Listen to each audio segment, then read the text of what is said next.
Alpha Grace AG Church presents Living Word Jesus, ஜீவ வார்த்தை இயேசு.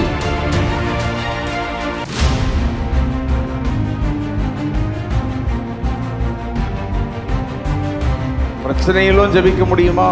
பாடுகளிலும் ஜெபிக்க முடியுமா? வேதனையிலும் ஜெபிக்க முடியுமா? பதில் யோபு தான். அவன் சொல்லுகிறான், எல்லாவற்றிலும் ஜெபிக்க முடியும். ஹல்லேலூயா.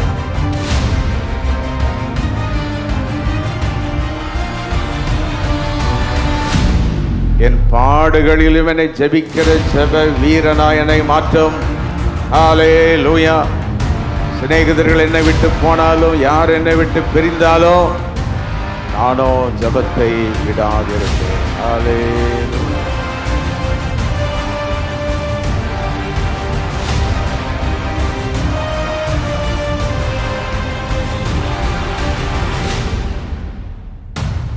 ஆனால் யாத்திரா 33 சொல்கிறது, தேவனை ஒருவனும் ஒரு காலம் கண்டதில்லை, அவரை கண்டால் அவன் மடிந்து விடுவான். ஆனால் அதே நேரத்தில் யாக்கோபு தேவனை கண்டான், அவன் சாகவில்லை. அப்போ எப்படி பார்க்கறது பாஸ்டர்னா, இப்போ இந்த வசனத்தை எடுங்க, 5ஆம் வசனத்தை எடுத்து பாருங்க. கண்கள் அப்படின்னு இருக்குதா, கண் அப்படின்னு இருக்குதா? வசனத்தை கரெக்டாக வாசிங்க. அதுக்குனால தான் ரொம்ப வசனத்தை கவனமாக கவனிக்கணும். கண் அப்படின்னு இருக்குதா, கண்கள் அப்படின்னு இருக்குதா? சொல்லுங்க சீக்கிரம், சத்தம் சொல்லுங்க. ஹல்லேலூயா. கண்கள் என்பது உன்னுடைய பிசிக்கல் ஐஸ், ஆனால் கண் என்பது உன் இருதயத்தின் கண். அப்போ உன்னுடைய இந்த பிசிக்கல் ஐஸ் கண்களினாலே அவரை பார்ப்பதில்லை, உன் இருதய கண்கள், அதான் நெற்றி கண் அப்படிம்பாங்க. இருதய கண், வெளிக்கண்ணு மட்டும் தெரியுது, 2 கண்ணு கண்ணாடி போட்டிருக்கிறேன், எல்லா கலர்லாம் அடிச்சு வச்சிருக்கேன், நல்லதா இருக்கு. ஆனால் உள்ள இருக்கிற கண்ணு குருடு. இப்போ உள்ளே இருக்கிற கண் திறக்கணும்னா, இப்போ காதில் கேட்பீங்க, காதில் கேட்கணும். எந்த கண் திறக்கப்படும்? எத்தனை பேர் இது வரைக்கும் புரிஞ்சது? ஆமைன்னு சொல்லுங்க. இப்போ ஆண்டவரை பார்க்கறது எந்த கண்ணில் பார்க்குறோம்?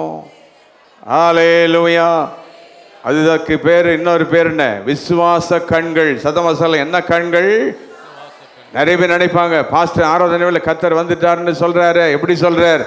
உனக்கு இருக்கிற மாதிரி எனக்கு கண் இருக்குது. இந்த கண்ணில் அவரை பார்க்கறதில்லை. நான் என்னுடைய ஆவிக்குரிய கண்களை திறந்தால் உன்னை மட்டுமல்ல, உன்னுடைய வருங்காலத்தை என்னால் பார்க்க முடியும். என்னுடைய ஆவிக்குரிய கண்கள் திறந்தால் பரலோகத்தை அப்படியே ஒரு நிமிஷத்தில் பார்க்கலாம். பிதாவான தேவன் எப்படி உட்கார்ந்திருக்கிறார், ஏஞ்சல்ஸ் எப்படி இருக்கிறாங்க, பரலோகத்தின் மகிமை என்ன, பரலோகத்திலிருந்து ஒரு மகிமை இறங்கி இங்கே வந்தால் என்ன நடக்கும், இதெல்லாம் கைதட்டி கர்த்தரை மகிமைப்படுத்தி கொண்டே இரு. ரிசீவ் சொல்லுங்க. ஆவிக்குரிய கண்கள் திறக்கப்படட்டும். என்னுடைய ஆவி வாயிட்டு சொல்லிட்டு தட்டுங்க. என்னுடைய ஆவிக்குரிய கண்கள் என்ன செய்யப்படட்டும்? திறக்கப்படட்டும். இப்போ பாஸ்டர் ஜோம் பண்ணிட்டு ஒரு கார் வாங்கன்னு சொல்லிட்டாருன்னா, பாஸ்டர் வந்து ஆவிக்குரிய கண்ணில் பார்த்துட்டார். இப்போ நீ அந்த கண்ணால் பார்த்தா தான் உனக்கு என்ன கிடைக்கும்? அது கிடைக்கும். நல்லா தெரிஞ்சுக்கிடுங்க. நிறைய பேர் சொல்லுவாங்க, பாஸ்டர்ஸ் வந்து பார்த்துருவாங்க, தீர்க்கதரிசிகள் பார்த்துருவாங்க, ஆவிக்குரிய கண்ணில் பார்த்துருவாங்க. நேற்று பாஸ்டருக்கு ஃபீவர் வந்துடுச்சு. நான் சொன்னேன் காலில் வந்துடும் அப்படின்ட்டு. அவர் இங்கே உட்காந்துருக்கிறத நேற்று ஆவிக்குரிய கண்ணில் பார்த்துட்டேன். அவர் பார்த்தாரோ பார்க்கலையோ, எத்தனை மணிக்கு வந்தாலும் சரி. ஆனால் அவருடைய பிரின்சிபல் படி ஹி சிக், பட் என் கண்கள் பார்க்கறது இங்கே இருக்கிறார், இங்கே இருக்கிறார். கொஞ்சம் கையை வைத்து இருக்கிற ஆவிக்குரிய கண்ணை திறந்து, இந்த மாம்சீக கண்கள் அல்ல, என் ஆவிக்குரிய கண்களில் என் தேவனை பார்க்கட்டும். ஹல்லேலூயா. விசுவாச கண்களில் உன் வீட்டை பார், விசுவாச கண்கள் உன் பிள்ளைய பாரு. இந்த கண்ணில் பார்த்தீங்கன்னா உன் பிள்ளை ரவுடி மாதிரி தெரியும், அடங்காத மாதிரி தெரியும், உன் பிள்ளை ஒரு மாதிரி தெரியும், கோபம் உனக்கு வரும். இதில் பாரு, உன் ஆவியிலே தேவன் சொல்லுகிற வசனத்தின்படி அதை பார்த்தால் தேவன் அதை சுட்டி காண்பிப்பார். ஹல்லேலூயா. யாக்கோபு வந்து அந்த குடும்பத்தில் எத்தனை ஏமாற்றுகிறவன், சொத்தை ஏமாற்றிட்டான், எல்லாம் மாற்றிட்டான், அப்பாவுக்கு அம்மாவுக்கு. இதான் அங்கே இதுவே அவங்க பிசிக்கல் ஐஸ். ஆனால் யாக்கோபுக்கு ஆவிக்குரிய கண்கள் ஒன்று, அது திறந்து அவன் தேவனை பார்க்க ஆரம்பித்தான். ஹல்லேலூயா. எல்லாம் கை வைத்துங்க. அதுதான் இயேசுவின் ரத்தம், உன் பாவங்களை மன்னிக்கிற ரத்தம். கை வைத்து வெளி தோற்றத்தில் உள்ள பாவங்களை மன்னிப்பதற்கு அவருடைய ரத்தம் இருக்க உன்னுடைய ஆவிக்குரிய கண்கள் திறக்கப்பட வேண்டும். அவ்வளவுதான். ஹல்லேலூயா. மாம்ச கண்ணிலே பார்த்து பார்த்து உன் லைஃப்பில் முன்னேறாமல் இருக்காத. உன் லேண்டு வித்துருன்னா ஆவிக்குரிய கண்ணில் பார். 1 கோடி ரூபா அங்கே வந்து இருக்கிறத கண்ணால் பாரு. இதுக்கு உனக்கு திறமை இல்லைன்னா உனக்கு எதுக்கு ஆசீர்வாதம்? உன்னுடைய ஆவிக்குரிய கண்கள் திறக்கப்பட வேண்டும். எத்தனை பேருக்கு இன்னைக்கு ஆவிக்குரிய கண்கள் திறக்கப்படணும்? கையை நல்லா வைத்து ஹல்லேலூயா.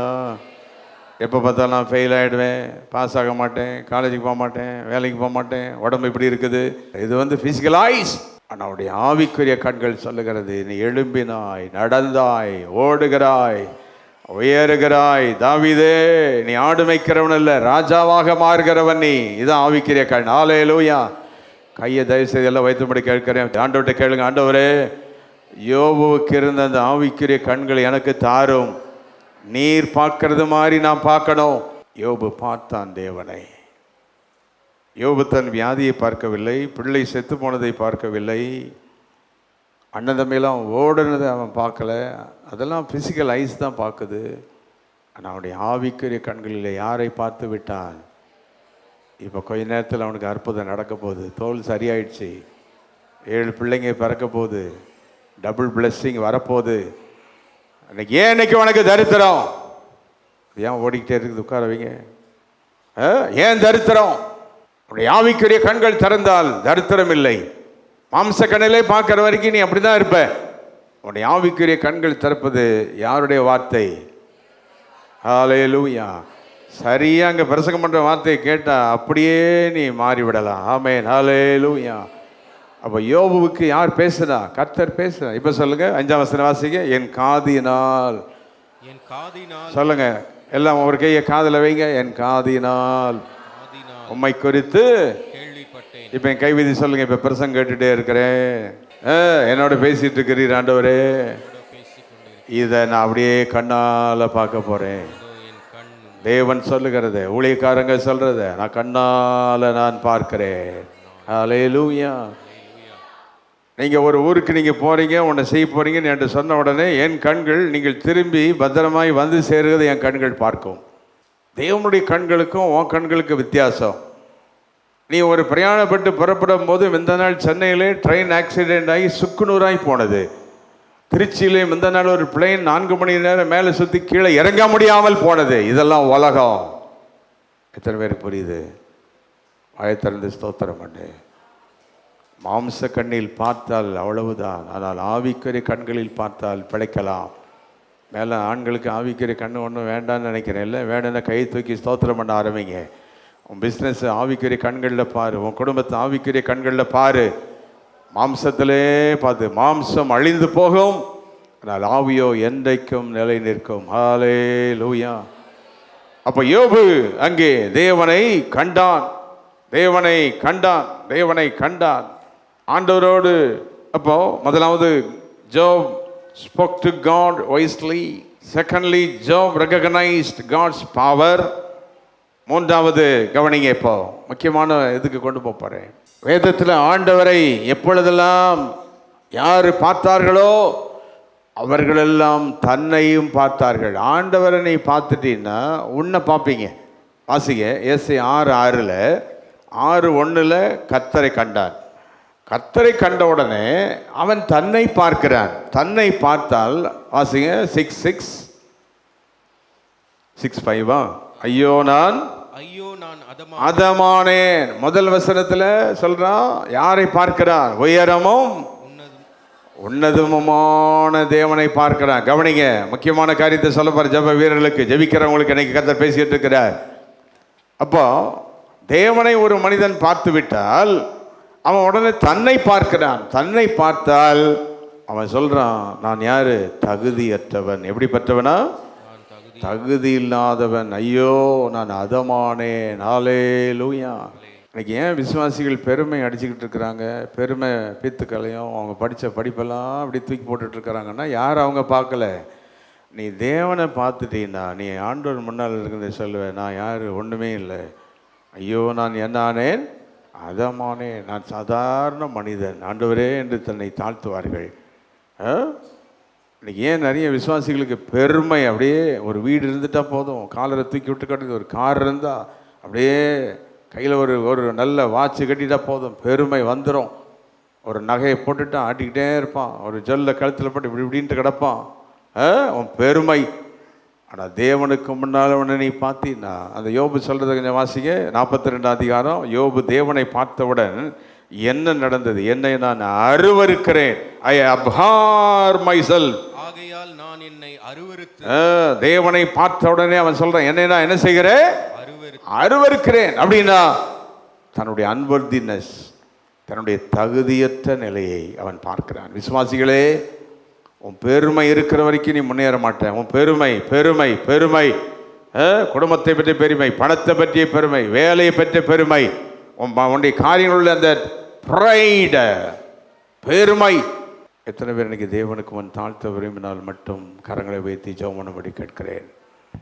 கை வைத்ததுக்கே பெருமையாக தான் இருக்குது சிலருக்கு. ஏன்னா கை வைத்துட்டு என்ன வருமானு நினைப்பாங்களோ, பக்கத்தில் யாரும் கையை பார்த்துருவாங்களோ, இல்லை இதுவே பெருமை தான் முதல்ல. இல்லை, ஆண்டவரை பார்த்து, ஆண்டவரே உம்மை நான் பார்க்கும்போது என்னை நான் அருவருக்கிறேன், நான் சாதாரண மனிதன் என்று ஹல்லேலூயா வாசித்து பார்க்கலாம். நீதிமொழிகள் 22:4. தாழ்மைக்கு வருகிற ஆசீர்வாதம் என்ன தெரியுமா? ஐஸ்வர்யம். ஏன் உனக்கு பணம் வரல? ஏன் தரித்திரம்? வெளியே பார்த்தா சிம்பிளாக தான் இருப்பாங்க, ஆனால் உள்ள இருக்கிற பெருமைக்கு குறைச்சலே கிடையாது. வாசிங்க நீதிமொழி 22:4. Humility brings riches. தாழ்மைக்கும் பயத்துக்கும் வரும் ஐஸ்வர்யம். பணம் வேணுமா? கடன் அடையணுமா? ரிச்சா மாறணுமா? தாழ்த்த தாழ்த்த தாழ்த்த ஒரு வேலை கிடைச்சிட்டா காலத்துக்கு உடனே 15,000 தான் சம்பளம் இருக்கு. ஆனால் அவங்க ஆட்டத்தை பார்த்தீங்கன்னா கர்த்தர் பேசுகிறார் இது கால வேளையிலே. பெருமை உள்ளவனுக்கு தேவன் எதிர்த்து நிற்கிறார், தாழ்மை உள்ளவர்களுக்கோ தேவன் கிருபை அளிக்கிறார். தாழ்மைப்படும்படி தேவன் நம்மை எதிர்பார்க்கிறார். தேவனுக்கு முன் நாம் ஒன்றுமில்லை. தாழ்மைன்னு சில குணத்தை சொல்கிறேன். வசனத்தை கேட்கும்போது கண்ணீர் வரும், வசனத்தை கேட்டவுடனே உள்ளம் துடிக்கவும், வசனத்தை கேட்டவுடனே தன்னை பவ் பண்ணிவிடுவான். ஆண்டவரை பார்த்த உடனே கீழே விழுந்துருவான். நீ அசையாக பருவத மாதிரி உட்காந்துட்டு கண்ணில் தண்ணி வராது, ஒன்று வராது, வசனம் ஒன்று அசைக்காது, கல்லுள்ளி மாதிரி உட்காந்துருப்போம். பெருமை, பெருமை பெருமை பெருமை பெருமை உன்னை சின்னாபின்னமாக்கிவிடும். நான் பணக்காரனாக வேண்டிய ஆளை பற்றி பேசிகிட்டு இருக்கிறேன், ஐஸ்வர்யமான வாழ்கிற ஆளை பற்றி பேசிகிட்டு இருக்கிறேன். அது வேண்டான்னு அந்த பிரசங்கத்தை நீ கேட்காத. நான் சொல்கிறேன், நீ ஓடி ஓடி சம்பாதிச்சா கூட பணம் உனக்கு சேர்ந்துடாது. ஓவர் டைம் பார்த்து ஃப்ளை பண்ணி எல்லாம் போய் சம்பாதிச்சா கூட பணம் சேர்ந்துடாது. தாழ்மை தான் ஐஸ்வர்யமே. எல்லாம் கைவிதி சோதரம் பண்ணுங்க. தாழ்மை. கை வைத்தது கூட ரொம்ப பெருமையாக தான் இருக்குல்ல. இல்லை, இவருக்கு முன்னாலுமே கை தூக்கணுமா? இல்லை, கை தூக்கணுமா? யோபு தன்னை வெறுத்தானாம். He abhorred himself.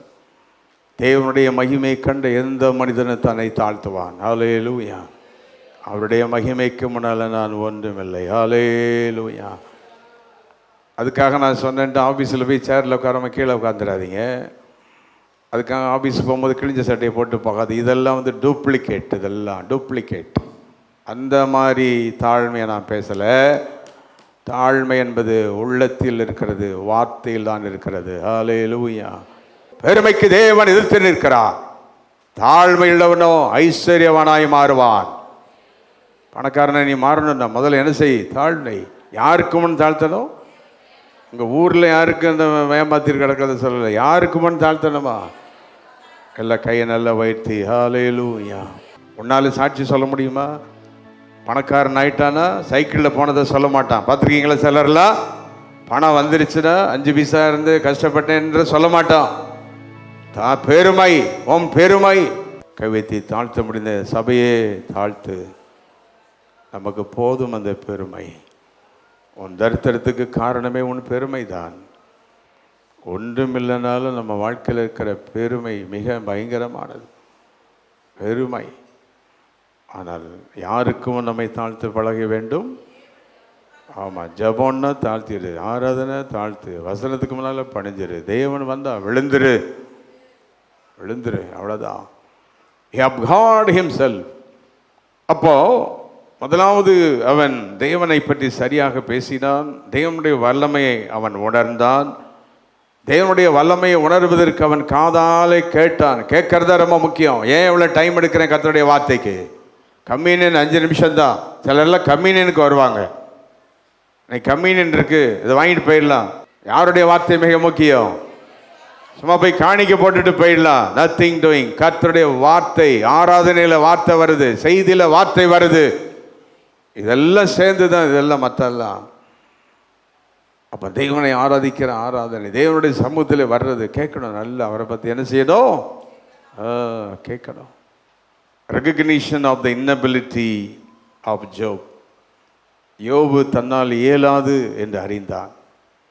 இன்னைக்கு நிறைய பேருக்கு பணத்தை வச்சு அதை வாங்கிடலாம், இதை வாங்கிடலாம், துட்டு இருந்தால் கல்யாணம் பண்ணிடலாம், சோப்பாக இருந்தால் பொண்ணு வாங்கி பிடிச்சிடலாம், படிச்சிருந்தா மாப்பிள்ளையை பிடிச்சிடலாம். அப்படின்னா ஓன் திறமை. நிறைய பிரச்சனைக்கு காரணம் உன் திறமையை வெளிக்காட்டுறதுனால தான். ஆனால் நான் ஒன்றுமில்லை ஆண்டவரே, நீர் எனக்காக வழக்காடும், நீர் எனக்காக செய்யும் என்றால் அவர் நமக்காக எல்லாவற்றையும் செய்ய ஆயத்தமாக இருக்கிறார். ஹல்லேலூயா, ஹல்லேலூயா. நம்முடைய இயலாமை, அதுக்காக நான் ஒன்றும் இல்லைன்னு சொல்லிட்டு அப்படி லோ ப்ரெஷராக போகக்கூடாது. ஆனால் அதே நேரத்தில் ஹை ப்ரெஷராகவும் போகக்கூடாது. ஆண்டவருக்கு முன்னால் நம்ம என்ன செய்யணுமா? தாழ்த்தணும். இயலாமை. ஹல்லேலூயா. He spoke to God wisely. He recognized God's power. He recognized his unworthiness. Then he recognized his inability. Finally, he recognized the sovereignty of God. தேவனுடைய சர்வ வல்லமையை அவன் உணர்ந்தான். எத்தனை பேர் ஆண்டவர் சர்வ வல்லவன் சொல்ல முடியுமா? ஹல்லேலூயா. யாருடைய சர்வ வல்லமை உணர்ந்தால்? எல்லாம் சீக்கிரம் வாய்த்தது சொல்லுங்க. தேவரீ சகலத்தையும் செய்ய நீர் வல்லவர். நீர் செய்ய நினைத்தது ஒன்றும் தடைபடாது. ஹல்லேலூயா. ஒன்றும் தடைபடாது. ஹல்லேலூயா. ஒன்றும் தடைபடாது. ஆண்டவர் எதையும் செய்ய சர்வ வல்லமுள்ளவராக இருக்கிறார். சொல்லிக்கிட்டே இருங்க, எல்லாரும் சொல்லிக்கிட்டே இருங்க. ஹல்லேலூயா. இயேசுவின் நாமத்தில் அவர் எதையும் செய்வார். இரத்தத்தின் வல்லமை எதை செய்து முடிக்கும். ஆமென். He is able. So you must recognize the sovereignty of God. அப்ப சர்வ வல்லரை அவர் கேள்விப்பட்டான். இப்போ ஆண்டவர் என்னிடத்தில் வருகிறார். யோபுவே, நீ ஜெபம் பண்ணு. இப்போ உங்கள்கிட்ட ஒரு கேள்வி கேட்க போகிறேன். நீங்கள் யாருக்காவது ஜெபம் பண்ணியிருக்கீங்களா? கையெல்லாம் தூக்கணும், ஒன்றும் சொல்ல வேணாம், நீங்களே எவாலுவேட் பண்ணி பார்த்துங்க. உங்களை ஆண்டவர் யாருக்காவது ஜெபம் பண்ண பயன்படுத்துகிறாரா? யாருக்காவது ஜெபம் பண்ணி உங்கள் மூலம் ஏதாவது அவங்க ஆசீர்வாதம் பெறுகிறாங்களா? இதை ரொம்ப கவனிக்கணும் லைஃப்பில். நீ ஒரு நல்ல ஜெப வீரனாக இருக்கிற அப்படின்னா நீ அநேகருக்கு ஜெபிக்கிறவனா மாறுவ. நீ தான் யார்? எல்லாம் சொல்லுங்கள். ஏன் தேவைக்கு மட்டும் ஜெபிக்கிறவன் ஜெப வீரன் அல்ல. அதான் சொல்லுங்கள். ஏன் தன்னுடைய தேவைக்கு மட்டும் ஜெபிக்கிறவன் என்ன இல்லை? மறுபடியும் சொல்லுங்கள். தான் தேவைக்கு மட்டும் வேற நல்ல, மற்றவர்களுக்காகவே ஜெபிக்கிறவன் தான் ஜெப வீரன். ஹல்லேலூயா, ஹல்லேலூயா. இங்கே கூட யோபு தன் பிரச்சனைக்காக ஜெபித்தான் என்று வேதம் சொல்லவே இல்லை.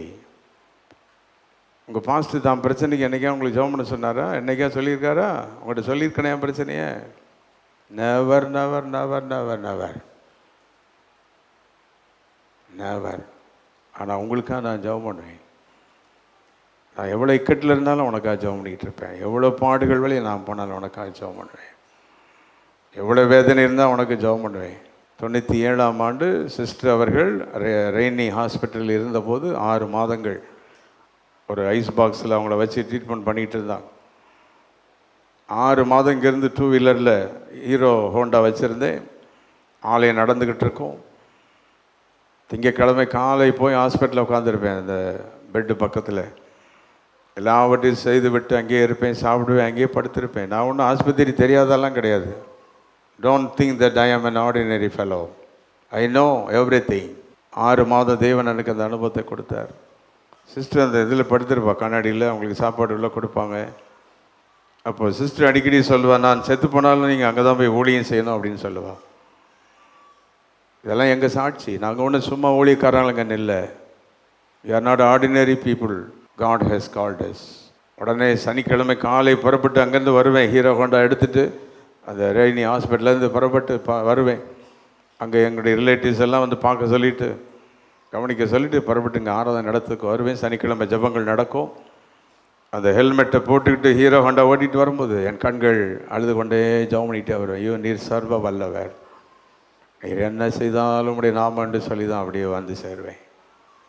இங்கே வந்து நிற்பேன், பிசாசுகள் வரும், கை வச்சா அது ஆடும், கீழே விழும், கேன்சர்கள் சுகமாகும், அற்புதங்கள் நடக்கும்.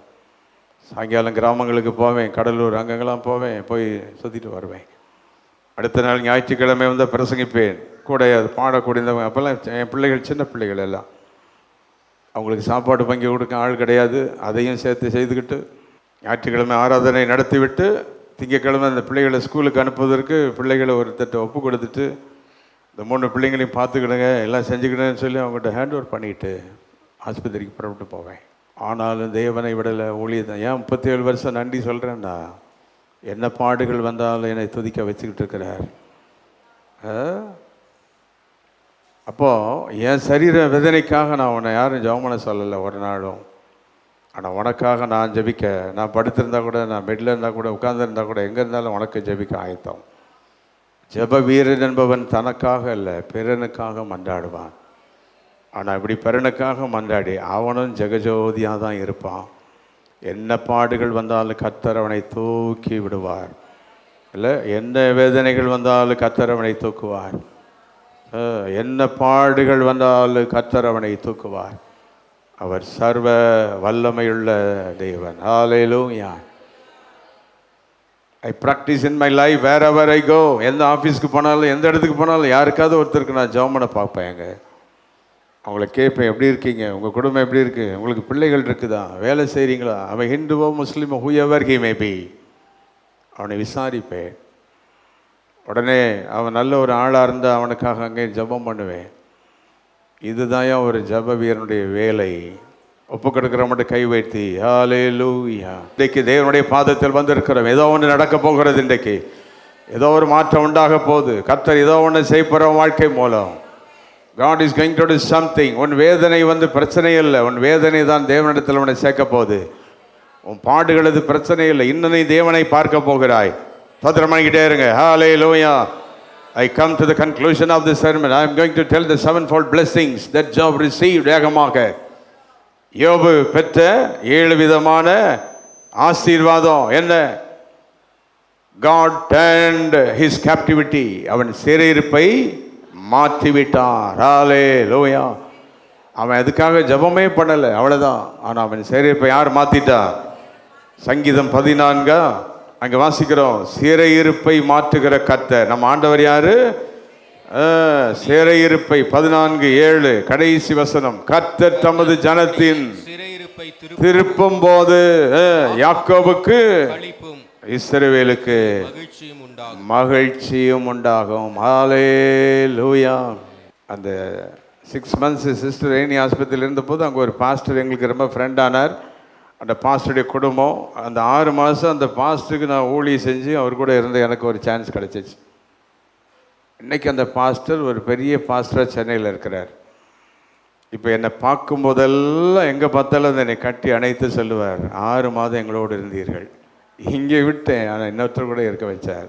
கைவைத்தி சொல்லுங்கள், என்ன பிரச்சனை ஆனாலும் ஏதோ ஒரு நோக்கத்தோடு கர்த்தர் உனக்கு செய்வார். அந்த பிரச்சனையிலிருந்து எதையோ ஒன்றை செய்வார். கைதட்டி ஆர்ப்பரி தேவனை மகிமைப்படுத்து. Every problem will bring something in your life. Every sickness, every problem, everything that comes in your life brings something out of it.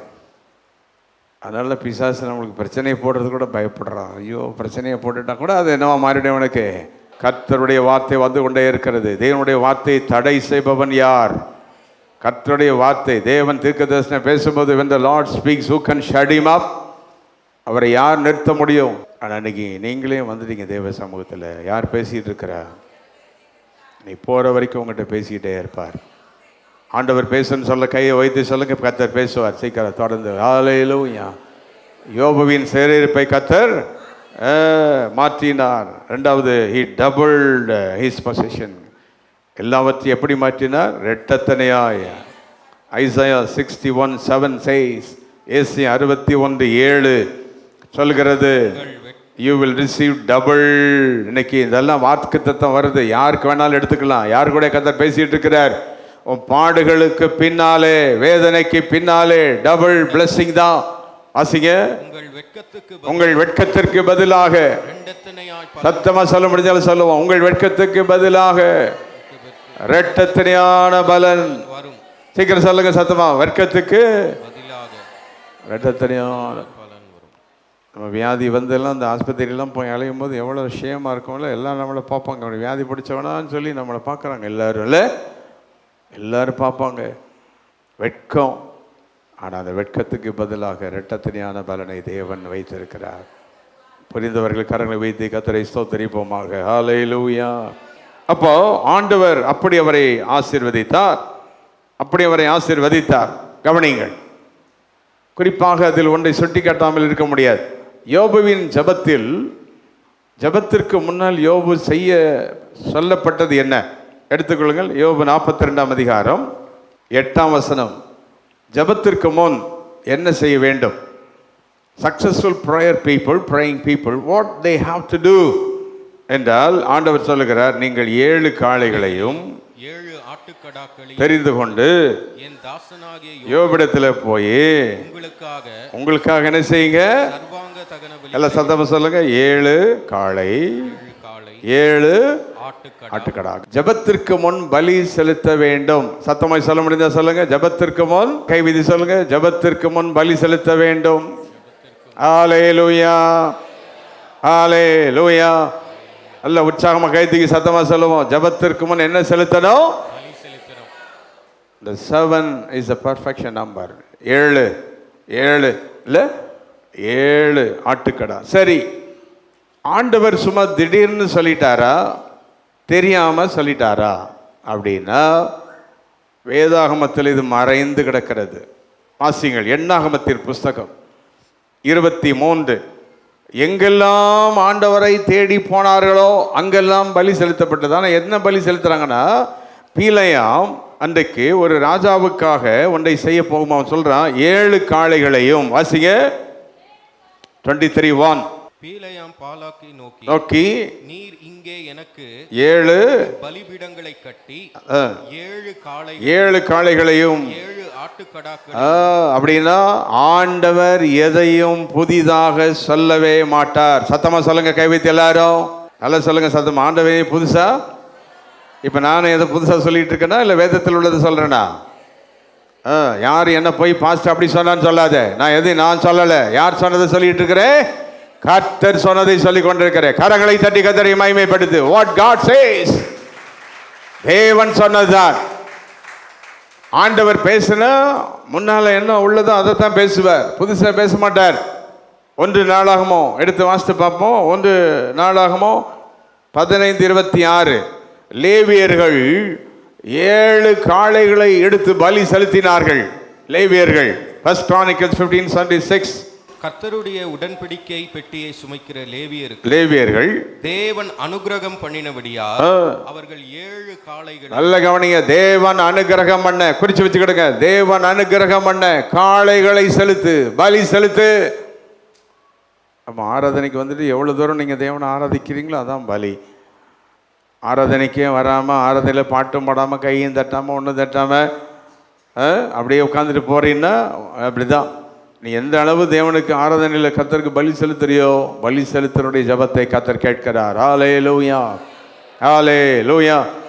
அதனால ஜபத்தில் போய் 1 மணி நேரம் ஜபம் பண்ணும்போது 1 மணி நேரம் தாரம் சொல்ல வேண்டிய அவசியமே இல்லை. 59 நிமிடம் என் தேவனை நீ ஆராதித்து அவரை மகிமைப்படுத்திட்டு ஒரே நிமிஷம் ஆண்டவரேன்னு சொன்னால் போதும், அற்புதம் நடந்துடும். அவ்வளோதான். ஹல்லேலூயா.